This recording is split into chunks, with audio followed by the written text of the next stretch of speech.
CBS News political director John Dickerson is with us now. Good morning, John. Good morning. Truth is, Johnny, it's not unusual for a CEO to take a leave of absence or for an owner to take a leave of absence, but it doesn't look very good. And how do you think Romney is handling this? Are people going to understand this kind of tricky situation?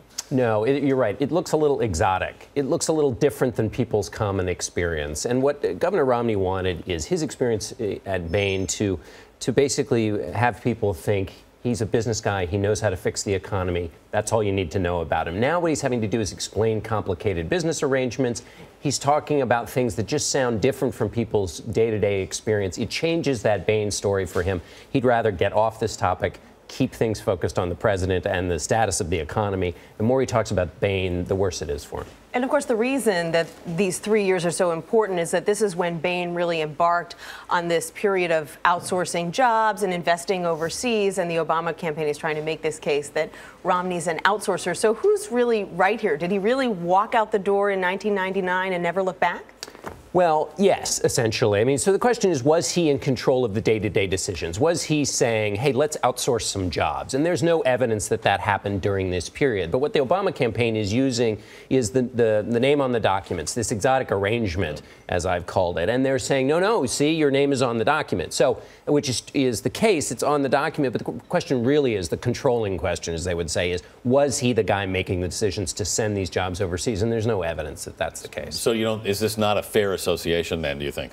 No, I mean, no, it's not if you were to sit down and have a reasoned analysis of it. But for the purposes of politics, the reasoned analysis is not the case often. And things are getting ugly. I mean, now you've got people calling each other liars. Romney's campaign said that the Obama campaign is out of control.